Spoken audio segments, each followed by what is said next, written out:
Tonight, an undercover cop reveals all about Britain's police spies. It's unbelievable this is happening in England. The word Stasi springs to mind.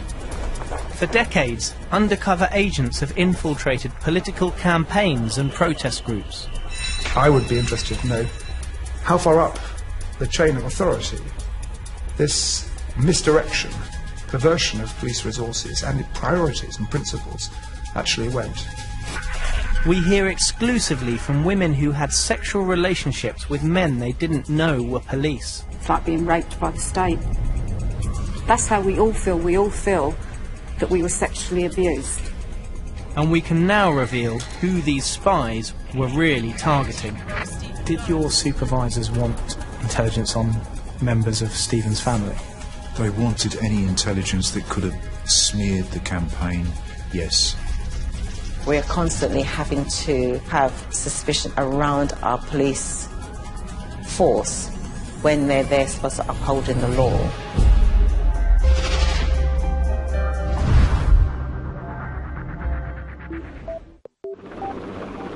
October 1993, an anti-racist demonstration against the BNP. Hidden deep amongst the protesters is an undercover police spy. 20 years later, he's revealing his true identity for the first time, to lift the lid on Britain's secret police. I've spent 2 years investigating the units that he and an estimated 130 other undercover officers have worked for. Peter Francis was recruited to a top-secret special branch division called the Special Demonstration Squad, or SDS. His unit would meet at this pub in West London. So, do you recognise it? Yeah, enough, because the whole sort of structure of the building hasn't changed, but it certainly wasn't decorated this way when we were here. We had many drinks in here with fellow SDS officers. You get a drink? Okay. Yeah. What do you fancy? Peter graduated top of his class from the Metropolitan Police Training School in 1986. 7 years later, he joined the SDS. The unit was then made up of 10 undercover police spies and a couple of managers.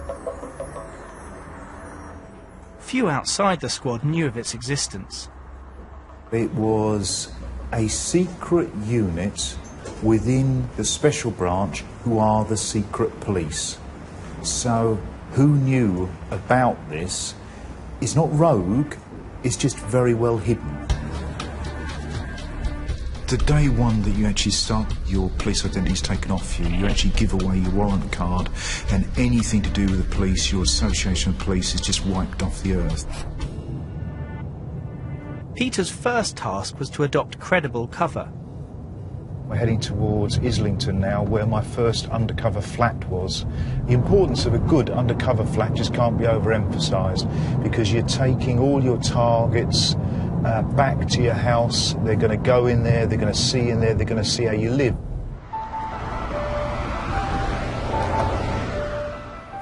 Peter was an exemplary officer, awarded a commendation for his service. He was married with children, but committed himself to a 4-year undercover posting, only seeing his family one night a week.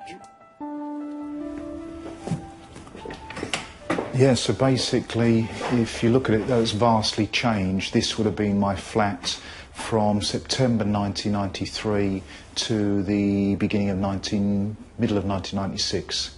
This is my flat. In his undercover role, Peter Francis assumed a new identity. He reinvented himself as Pete Black.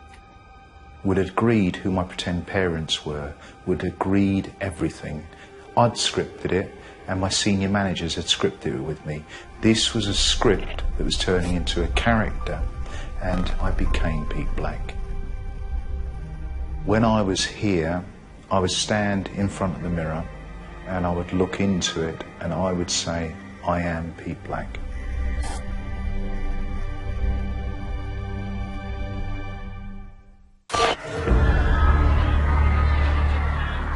The SDS's aim was to monitor demonstrations and provide advance intelligence on the likelihood of violent disorder by protesters.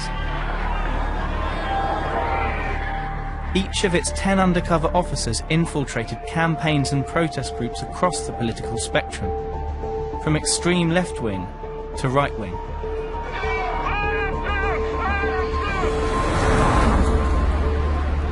Peter was initially tasked with infiltrating anarchist groups. But just weeks before his deployment in September 1993, his mission changed to spying on anti-racist movements in the capital. The shift in my potential posting that took place can be summarised in 2 words, and that was Stephen Lawrence. Stephen Lawrence was killed by a group of white boys on this road. They called him nigger and stabbed him twice. His father has called for the return of the death penalty. Well, I think they should bring back hanging. It's a senseless murder. The April 1993 murder of Stephen Lawrence was a watershed moment in British policing. The Met bungled the investigation and was later condemned for its institutional racism. When one of your children has been brutally murdered, you are looking for those with power to do something about it. My son was stabbed and left to bleed to death, while police officers looked on. They treated the affair as a gang war, and from that moment on acted in a manner that can only be described as white masters during slavery. Many left-wing movements aligned themselves with the Lawrence family's fight for justice. At the request of his managers, Peter joined Youth Against Racism in Europe, ardent supporters of the cause. Extremely high management were drawing parallels between the Stephen Lawrence and potential Rodney King scenario in LA, where extreme violent disorder broke out in the streets of LA. And hands down, the request from Stephen Lawrence, what was happening with the campaign, what is the likelihood of disorder on the streets if this involves the campaign. There was no campaign like it when I was out there. Peter rose to become a branch secretary of Youth Against Racism in Europe. As he became a trusted face in the group, he didn't only collect information on demonstrations. Living 6 days a week undercover, he attended meetings and befriended activists.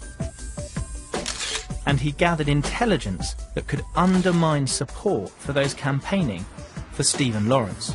I was also asked, the same as all other campaigns, could I find out anything else that could be used to maybe get the public to not have as much sympathy for the Stephen Lawrence campaign as in what it truly had. Is there anything the police could possibly use through the media to start maybe tarring the campaign? It means the amount of sympathy that that campaign can generate locally is going to be vastly diminished. In the weeks after their son's death, Doreen and Neville Lawrence complained that the police were not doing enough to catch his killers. Peter alleges that he and other police spies were in fact looking for intelligence that could discredit the family and the campaign. Did your supervisors want intelligence on members of Stephen's family? They wanted any intelligence that could have smeared the campaign. Yes, there is this general remit. So had I, through my circles, come up with something along the lines of the family were political activists, if somebody in the family was involved in demonstrations, drug dealers, anything. What they would have done with intelligence, I can't call it, but that is our remit, not just for them, that is always our remit when we're out there. We find out intelligence, and then if it's needed, it'll be used. Did you ever pick up anything about family members that you then passed back? I wasn't successful, no SDS officer was successful in finding anything really concrete. There was just a bit of hearsay, tit-tattle. There was rumours and conjecture that the family itself may have not been sort of a loving, caring home that was passed on about the family that could have been used, may have been used if they were really desperate to try to smear the family. Peter claims the Met found another way to spy on the Lawrences, inside their own home. The family liaison officer who was in the Stephen Lawrence's house was taking all the details of all the family members who were there, all the visitors who actually gave their details. This then was passed to the area special branch.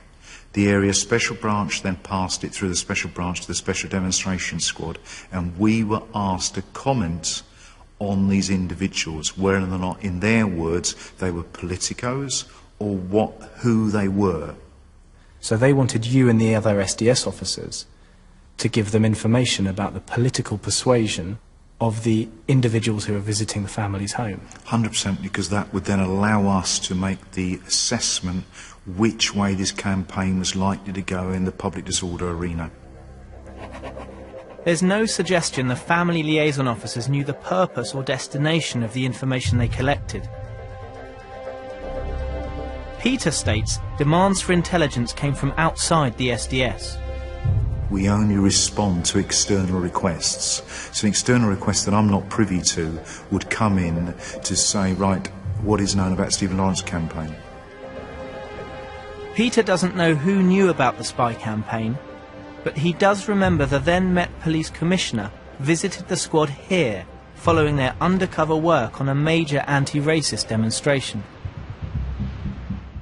And basically this little flat here was, well, within normal parlance, was described as a safe house.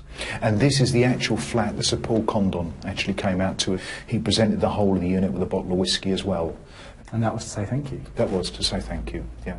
Us as a unit who met behind that very door said, this is going to happen, this is the police resources you need. The Commissioner thanked us for having the accurate assessment. What's not known is if the former Met Commissioner was aware that the SDS were gathering intelligence on the Lawrence family that could be used to smear them. So, dispatchers asked him. He said, I cannot rule out a meeting with special branch officers, but I have no recollection of any meeting. I am certain that in my time as Commissioner, I never authorised, condoned or was aware of the alleged activities of Peter Francis, or any other officer being allegedly tasked to seek intelligence to discredit Mr. and Mrs. Lawrence. After the break, we tell Doreen Lawrence that the police spied on her. Out of all the things I've found out over the years, this certainly has topped it. Dispatches is exposing shocking revelations about Britain's secret police. Peter Francis, a former undercover police officer turned whistleblower, is revealing the inner workings of the Special Demonstration Squad. It scares me what's actually been going on. It's been described as morally repugnant. Unbelievable this is happening in England. According to Peter, his deployment as a police spy was shaped by the murder of Stephen Lawrence.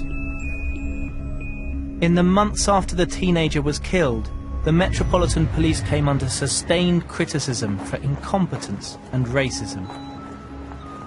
His grieving mother, Doreen, spent the following years campaigning for justice. I don't see how the Metropolitan Police is going to move on from today. Without admitting to what has been going on, there is no way they can move forward. According to Peter, what Doreen didn't know was that whilst the Met were supposed to be catching Stephen's killers, they were also secretly collecting intelligence that could be used to smear her family and the campaign. Had I, through my circles, come up with something along the lines of the family were political activists, if somebody in the family was involved in demonstrations, drug dealers, anything, what they would have done with intelligence, I can't call it. How does it feel to see that there was an orchestrated effort to discredit the campaign and possibly also the family, individual members of the family? I suppose it just makes me really, really angry that all of this has been going on and all the time trying to undermine us as a family. Quite shocked that, you know, back in that time, during our time of grieving for our son, that there was somebody sitting somewhere calculating, infiltrating into our family. out of all the things I've found out over the years, this certainly has topped it. Did it occur to you at the time that the reason they wanted to know who was visiting your house was to figure out the political persuasion of those individuals? We weren't linked to any political groups. You know, we weren't linked to any of them. So at the time, we would have had no idea as to the reason why they were asking the question and why they were suspicious of anybody who was in our house. Political groups, no, nothing can justify trying to discredit the family and people around us. Peter Francis says the Lawrences couldn't be discredited, but this man was. Dwayne Brooks was with Stephen on the night of his murder and witnessed the attack. We did start to look at Dwayne to see if there's a possible way that we can then smear's the best way the campaign by a different direction. Just a month after Stephen's death, an anti-racist demonstration outside South East London BNP headquarters turned violent. Peter Francis picked up intelligence that Dwayne Brooks may have been involved. He reported the information back to his superiors and was asked to dig further. Myself and another STS officer went through the material we had, the media we had, and between us we'd identified him participating in some criminality, perceived criminality. This then was sent through the same chain of command, Special Branch DI, DCI, out to division again, and the decision was obviously made to go and arrest Dwayne for said offences. Did they seem pleased that you'd found Yes. out? Yes, they did seem pleased that we'd found out. I think also it provided probably the first in ever in the Stephen Lawrence campaign. This is a clear whiter-than-white campaign, can't be tarnished, the public's all behind it. All of a sudden, Stephen Lawrence's friend was actually a violent activist. A month after Peter says he placed Dwayne Brooks at the demonstration, Dwayne was charged with criminal damage and violent disorder. The case was dismissed as an abusive process. In the years after his death, Stephen Lawrence's parents and supporters carried on campaigning. It's 4 years on since my son's been murdered. And what we want out of this is to find out the truth of exactly what went on that night. And the only way we're going to get the truth is by having a judicial inquiry. What do we want? What do we want? In 1997, allegations of police racism persisted. All denied by then Commissioner of the Metropolitan Police, Paul Condon. The facts and the independent facts don't support that assertion. Our success rate in dealing with racially motivated crime is as good, if not better, than for dealing with general crime. However, the following year, a judicial inquiry, led by Sir William Macpherson, was launched.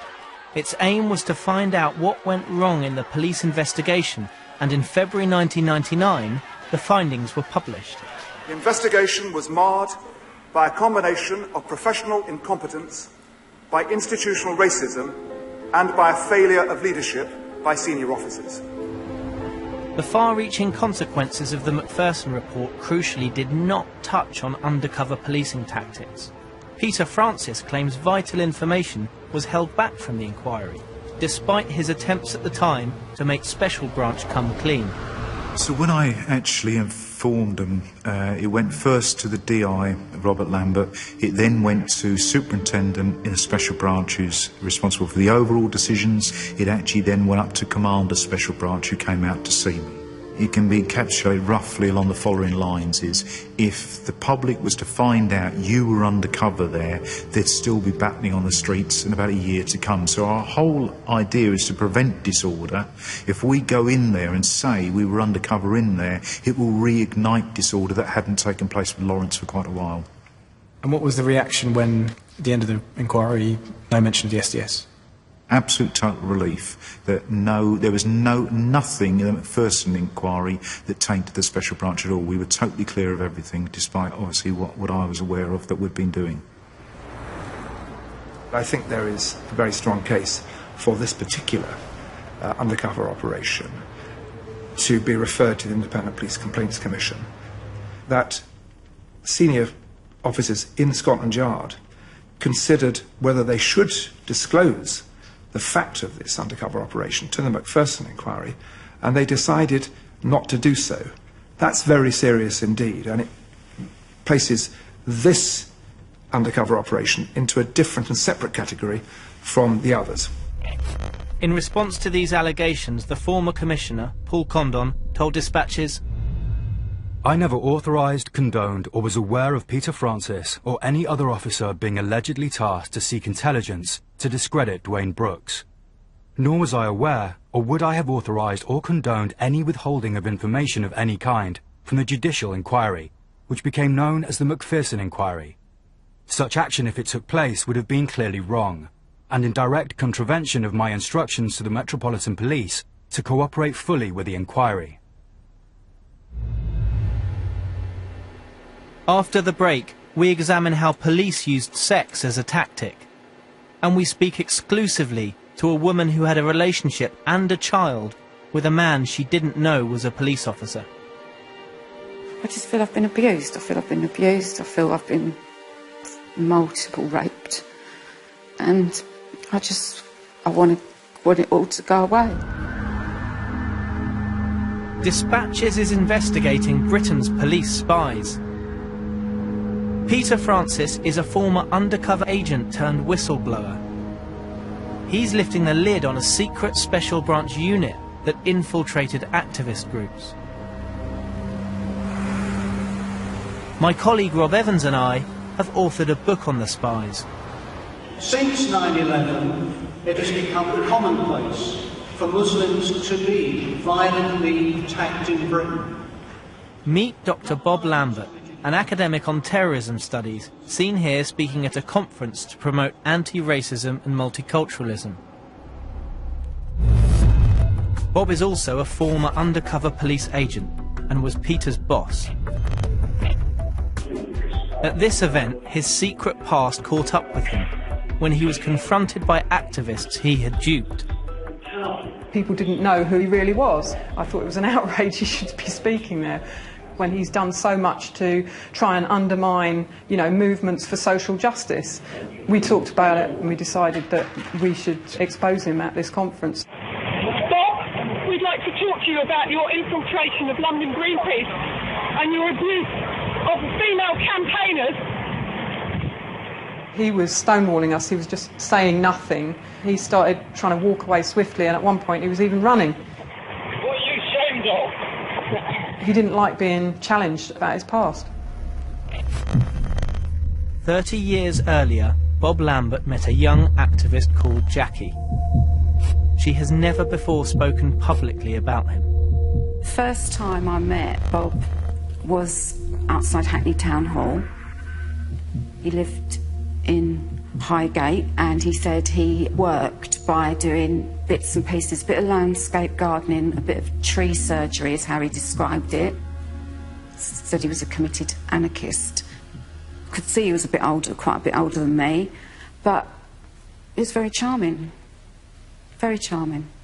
It was only after a couple of meetings, I suppose, I was smitten. Jackie knew Bob Lambert as Bob Robinson, his cover name. He'd been tasked with infiltrating a variety of activist groups, including the Animal Liberation Front. In the mid-1980s, the organisation used letter and firebombs to target the vivisection meat and fur trades. But Jackie says she was very much on the periphery. When I look back now, the whole idea, the purpose was to introduce him. So even if someone doubted him, they'd say, but he's going out with Jackie. We know she's all right.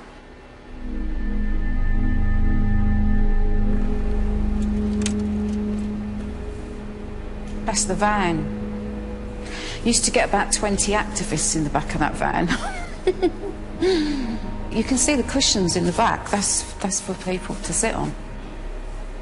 What he started to do, well, more or less straight away really, is he would drop everyone else off first, so that eventually it was just me and him in the van. And once we'd started a relationship, I was promoted to the seat next to him. Just a few years after Jackie was involved in a relationship with one undercover police officer, activist Helen Steele was being pursued by another. I became involved in animal rights movement, and around about 1987 I started going to London Greenpeace meetings. London Greenpeace was campaigning on environmental and social justice issues. They believed in do-it-yourself politics, and I think it was not long after that that actually this guy John turned up. His name was John Barker.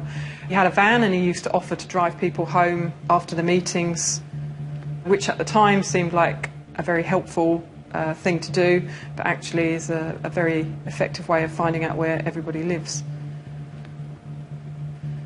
I was usually the last person to be dropped off, and then over time we just became closer and we started an intimate relationship. John talked to me about how he really loved me and he wanted to spend the rest of his life with me. You know, we talked about, over time we talked about having children together, living together forever.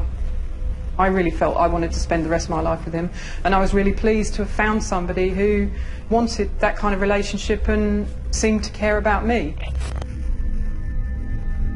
Jackie and Bob's relationship also quickly became serious, despite Bob having a wife and 2 children in his real life.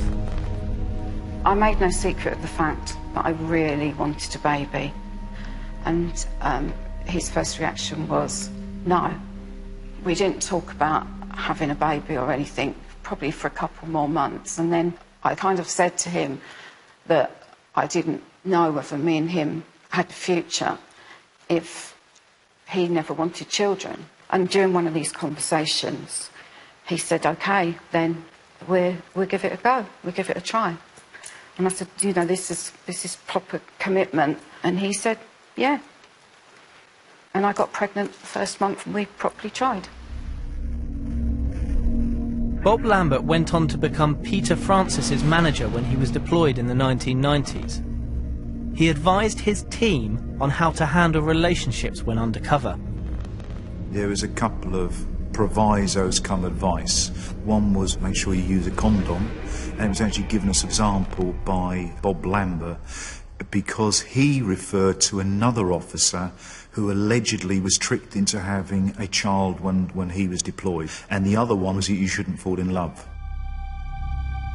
In late 1985, Bob and Jackie's son was born. Bob was there. He was, you know, holding my hand, willing me to push, you know, just being what would you expect? He seemed really excited, and when I had my child, he asked if he could cut the cord.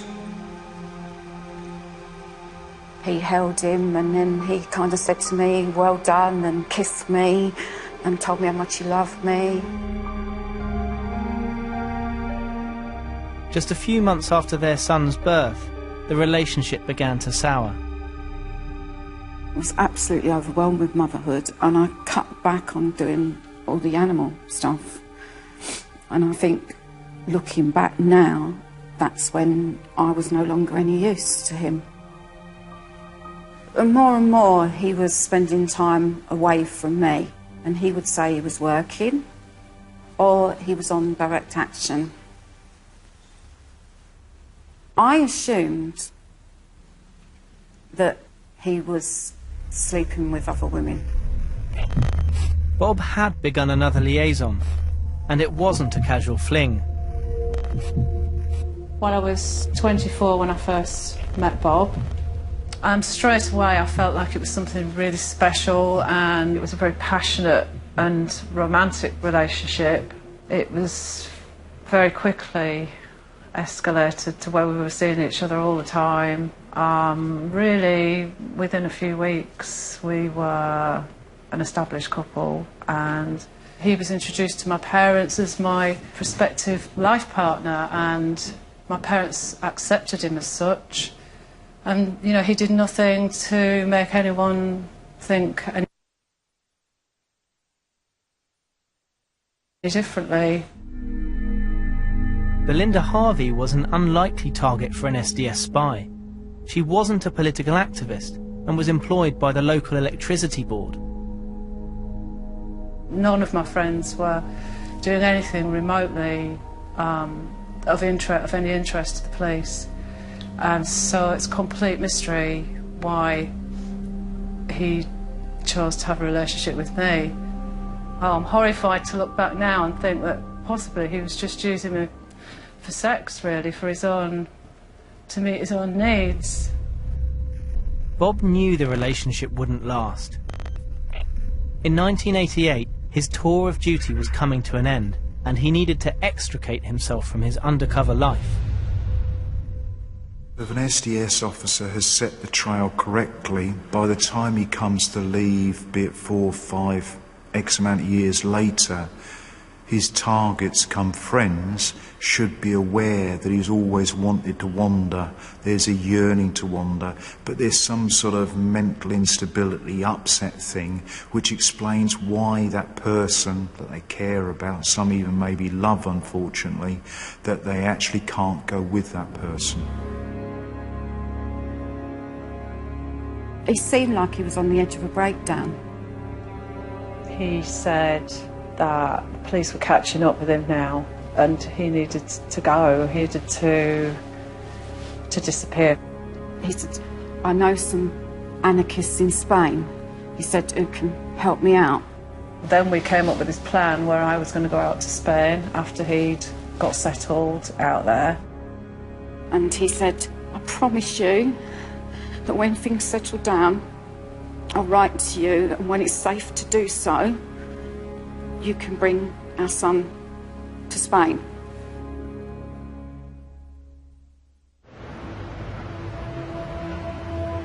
Bob didn't go to Spain. He was back at Special Branch and living in his family home with his wife and kids. A few years later, John Barker disappeared from Helen's life. In total, I spent 18 years searching for him, and in the end, I only found out because the ex-partner of another police spy told me. You hear about people having their phones hacked. Well, that's nothing compared to what happened to me and what happened to us. Absolutely nothing. It's like our bodies were hacked. It's just unforgivable. For my body to be used to gain intelligence on a protest group, yeah, I feel like, well, I was raped multiple times, wasn't I? It's like being raped by the state. And I want it all to go away, and it doesn't. It doesn't go away. And the thing is, I'm going to have Bob Lambert in my life for a long time, because he's the father of my son.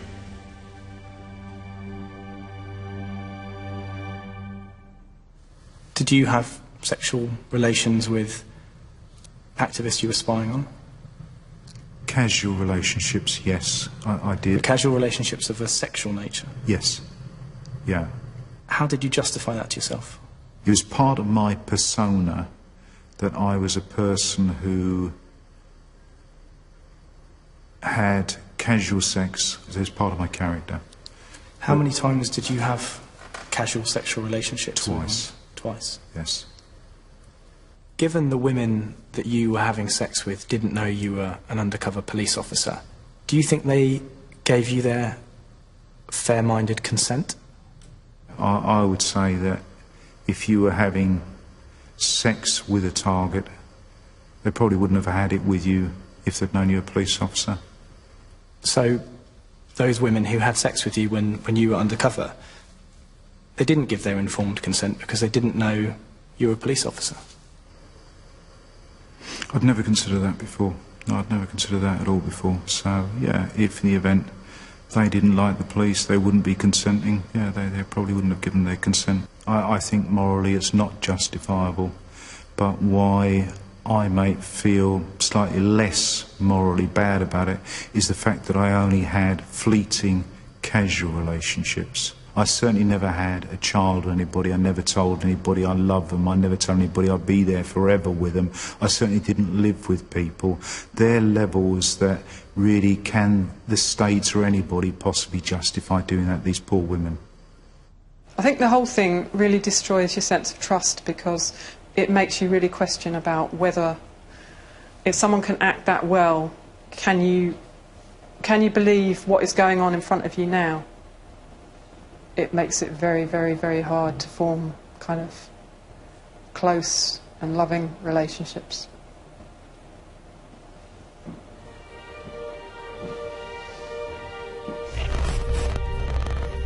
Bob Lambert told dispatchers, "The work of an undercover officer is complex, dangerous and sensitive, and it would take some considerable time and the cooperation of my former police employers to provide the full background, context and detail necessary to address the matters which have been raised." Coming up, Helen and Belinda meet Peter and for the first time get some answers to their questions. Dispatches is investigating allegations that police spied on campaign and protest groups and used sex as a cover tactic. Helen Steele was duped into a 2-year relationship with an undercover officer, John Dines. After he suddenly disappeared, she tried to track him down. She visited the registry of births, marriages and deaths. I suddenly had this instinct to go in there and look through the death records. I started from the year of the birth of the John Barker that I had known, and when I got to 8 years old, there was a record of a death of a child that seemed to match John's details. When I read the certificate, I realised that my partner had been using the identity of a dead child. When I arrived on the Special Demonstration Squad, the DCI in the charge at the time run over how you create the undercover identity. And it was said totally matter-of-factly, as in, this is what happens. We go along to the birth, death registers and we resurrect a dead child for the purposes of using it in the SDS. Why did the SDS use these children's identities instead of just kind of creating fictional personas? It was deemed that it gave you a level of cover that your targets, if they were sort of not satisfied with you, could actually go along and pull out your birth certificate to establish you're a real person. Did you think about the child's parents? Hand on my heart, I didn't think a lot about the parents then. At the time the SDS did it, I was expected to do it. If I didn't do it, there's one route, and that's straight back to special branching. That was the only route I was optioned. The use of this tactic was widespread, but the police have so far not told any families affected. Dispatches has informed the families of 2 dead children whose identities were used by the SDS. Both were too upset to take part in this film.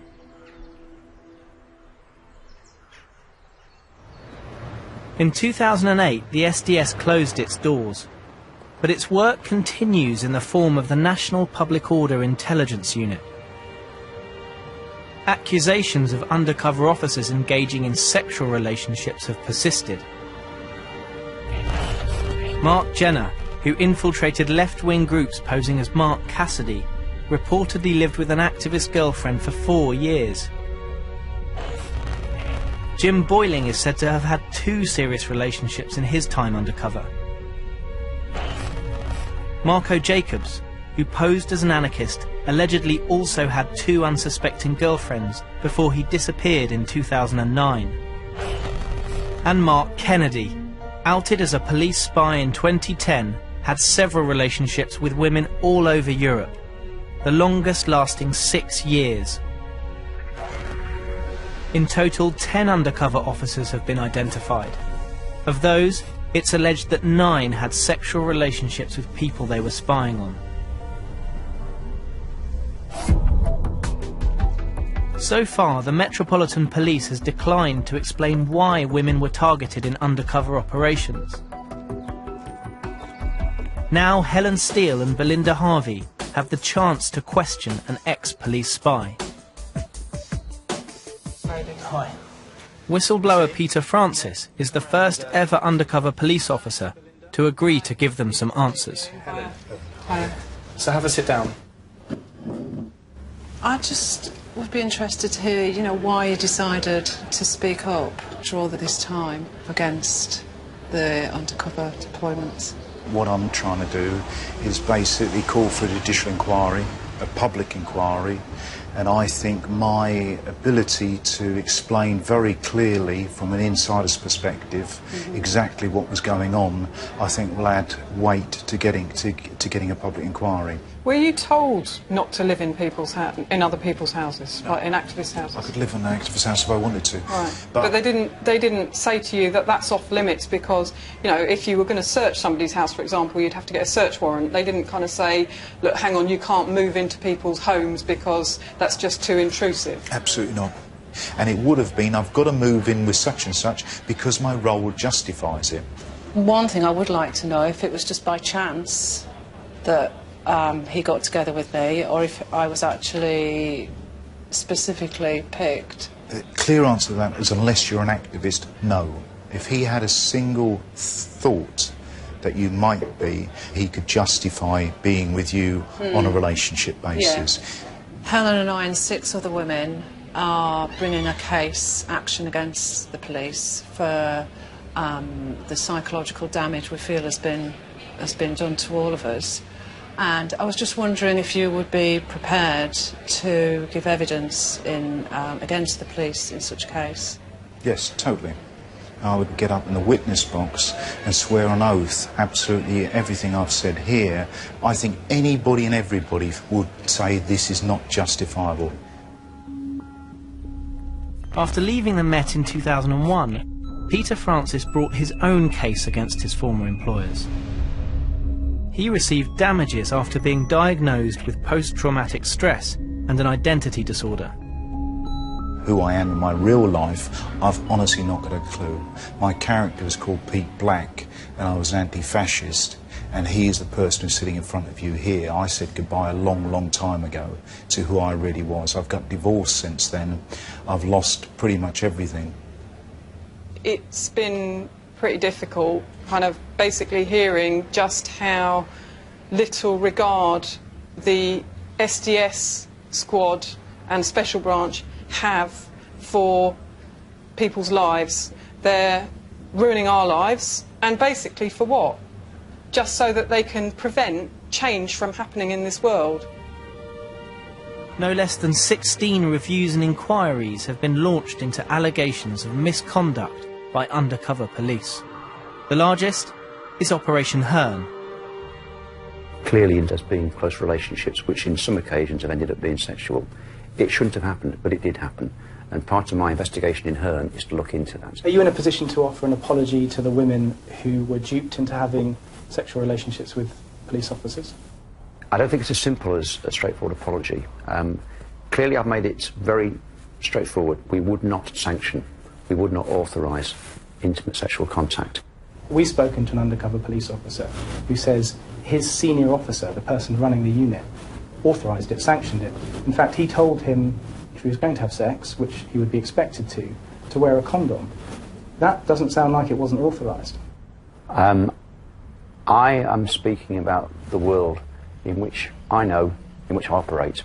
It would never be pre-authorised. If that is the case, I find it quite staggering. Peter Francis says he feels guilty now that he was involved in this operation that wasn't monitoring subversives, it was smearing. And at the time the Metropolitan Police should have been trying to catch Stephen Lawrence's killers, they were monitoring members of the family and smearing the main witness. I need to see that and understand that. But hypothetically, if that is the case, it's clearly not something that would sit comfortable with any police officer. Doreen Lawrence, Stephen's mother, is understandably angry over this. Can you give her an assurance that this will be investigated? 100%. Absolutely 100%. It is part of Operation Hearn to look at the deployments, to understand the deployments, and if indeed there are things in those deployments that need investigating beyond just the knowledge into potential culpability, potential wrongdoings, I will go there. Further to this interview, the Metropolitan Police said, "The MPS recognises the seriousness of the allegations of inappropriate behaviour and practices involving past undercover deployments. The claims in relation to Stephen Lawrence's family will bring particular upset to them, and we share their concerns. A thorough review and investigation into these matters is being supervised by the Independent Police Complaints Commission, and it would be inappropriate to prejudge its findings. The MPS must balance the genuine public interest with its duty to protect officers and former officers. We are therefore not prepared to confirm nor deny the identity of individuals, nor deployment on specific operations. At some point, it will fall upon this generation of police leaders to account for the activities of our predecessors, but for the moment, we must focus on getting to the truth." Today, the Prime Minister called for an immediate investigation. Surely the public, they're not got a right to decide what sort of form of policing they want. Police spies continue to operate in protest groups to this day. I'm prepared to fully open up and say this is what I've done, and I think this should be regarded as a calling for other SDS officers, other people to come forward. Peter Francis, who has not been paid for his participation in this film, believes there are more secrets to come. Hillsborough has just demonstrated that the police, no matter how much they collude together, the truth will catch up with you.